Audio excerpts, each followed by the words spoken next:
অন্তর্বর্তীকালীন সরকার গঠিত হয়েছে বেশ অনেক দিন হয়ে গিয়েছে। আজকে আহতদের যে আমরা সারা ঢাকাতে আমরা যে চিত্র দেখেছি এবং বাংলাদেশের বিভিন্ন জায়গা থেকে যে চিত্রের খবর পেয়েছি, এতদিন পর্যন্ত আহতদের আন্তর্জাতিক মানের সেবা নিশ্চিত করতে না পারা এবং তাদের জন্য পূর্ণাঙ্গ একটি তালিকা করতে না পারাকে আমি এই অন্তর্বর্তীকালীন সরকারের প্রথম ব্যর্থতা হিসেবে চিহ্নিত করতে চাই। স্ট্যান্ড উইথ দ্য ইনজুর্ডে আমাদের যারা সমন্বয়ক রয়েছে আমাদের ঢাকা কেন্দ্রিক, তাদেরকে বিভিন্ন টিমে ভাগ করে দিয়ে আমরা বিভিন্ন হসপিটালে আমরা তাদেরকে পাঠিয়েছি। আমি নিজে জাতীয় চক্ষু হসপিটাল, নিউরোসায়েন্স হসপিটাল, তারপরে হচ্ছে burn unit, Mugda medical college, ধানমন্ডিতে আমরা মেডিকেল কলেজে পরিদর্শনে গিয়েছি। সার্জিস এখন উত্তরাতে রয়েছে, বার্নে এসেছিল, ঢাকা মেডিকেল কলেজে আমাদের হচ্ছে প্রতিনিধি ছিল। আমরা আজকে যেটি আমরা অনেক দিন ধরে আমরা আহতদের কাছে গিয়েছি, তাদের চিকিৎসার খোঁজখবর নিচ্ছি, কিন্তু আজকের এই দিনে এসে আহতদের যে পরিস্থিতি আমরা দেখেছি সেটি নিদারুণ। মধ্যযুগীয় কায়দাভাবে গুলি চালানো হয়নি।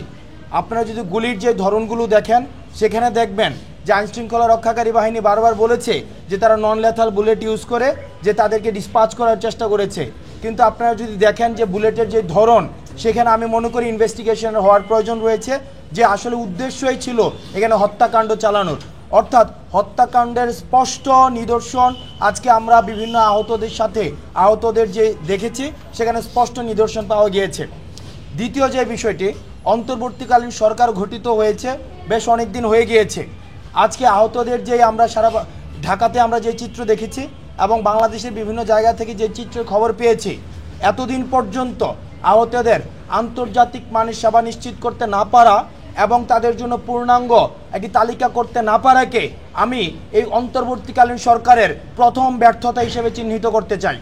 কারণ এই অন্তর্বর্তীকালীন সরকারের উচিত ছিল শুরুতেই এসে যারা আহত হয়েছে এবং শহীদ হয়েছে তাদের জন্য আমাদের যেটাকে আমরা বলি ওয়ান স্পট যে সলিউশন, অনশট যে সলিউশন, এই অনশট সলিউশন নিশ্চিত করা, কিন্তু আমরা সেই জায়গায় দেখেছি আজকের এই দিনে দাঁড়িয়েও আমরা পূর্ণাঙ্গ আহতদের কোনো লিস্ট পাইনি, পূর্ণাঙ্গ যারা শহীদ হয়েছে তাদের লিস্ট পাইনি। আমরা ছাত্রদের জায়গা থেকে আমরা অক্লান্ত পরিশ্রম করে যাচ্ছি, কিন্তু একটা বিষয় মনে করে দিতে চাই, আমাদের কিন্তু কোনো অথরিটি নেই। এই যে আপনারা যে দেখছেন ট্রাফিক পুলিশ নিয়ন্ত্রণ করছে শিক্ষার্থীরা, বা আমরা বিভিন্ন হসপিটালে ছুটে যাচ্ছি, বিভিন্ন ধরনের আইনশৃঙ্খলা পরিস্থিতিকে স্বাভাবিক করার চেষ্টা করছি, এটি কিন্তু পুরোটাই হচ্ছে স্বেচ্ছাসেবীমূলক একটি কাজ। এখানে কোনো ধরনের আমাদের পলিটিক্যাল অথরিটি নেই, আমাদের আইনগত কোনো অথরিটি নেই।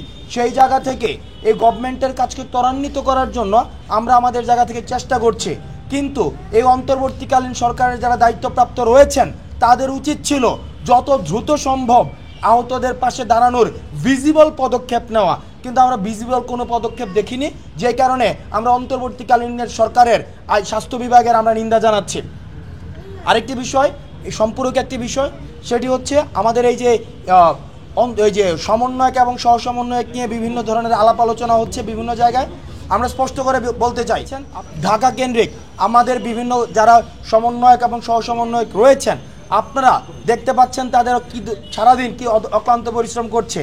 আপনারা যদি দেখেন কেউ সমন্বয়ক এবং সহসমন্বয়ক নামে বিশেষ কোনো সুযোগ সুবিধা কোথাও চাচ্ছে, আপনাদের সাথে বিশেষ কোনো সম্পর্ক তৈরি করার চেষ্টা করছে, বা সরকারের কোনো প্রশাসনে গিয়ে বিশেষ কোনো সুযোগ সুবিধা চাচ্ছে, আপনারা তাদের আইনের হাতে সোপর্দ করুন। কারণ আমাদের কোনো এজেন্সি নেই, লেজিটিমেসি নেই যে আমরা কোনো বিশেষ সুযোগ সুবিধা আমরা দাবি করব। এবং পরিশেষে আমরা অন্তর্বর্তীকালীন সরকারকে আমরা বলতে চাই, আপনারা আজকে অন্তর্বর্তীকালীন সরকার হয়েছেন এই আহত যারা হয়েছে, শহীদ যারা হয়েছে তাদের বিনিময়ে। সুতরাং অন্যান্য পলিসি রিফরমেশনের আগে, অন্যান্য পলিসি অ্যাডপশনের আগে আপনাদের প্রথম এবং প্রধান কাজ হচ্ছে তাদের বিষয়টি দ্রুততম সময়ের মধ্যে আপনার সমাধান করা এবং আহত পরিবারদের পাশে দাঁড়ানো। কারণ আমরা দেখেছি একমাত্র উপার্জনক্ষম ব্যক্তি উনি আহত হয়ে পড়ে আছেন বা নিহত হয়েছেন। সুতরাং আমরা আর অ্যাসপাইরেশনাল স্পিচ শুনতে চাই না, বড় বড় গল্প শুনতে চাই না, এটা করে ফেলবো সেটা করে ফেলবো শুনতে চাই না, ব্লেমিং গেম আমরা শুনতে চাই না, দোষ ওর ঘাড়ে চাপানো আওয়ামী জামাত বিএনপি ফেসিবাদের উপরে দুশ্চাপানোর যে ব্লেমিং টেকিংয়ের যে বিষয়টি সেটি আর আমরা শুনতে চাই না। আমরা দৃশ্যমান পদক্ষেপ দেখতে চাই।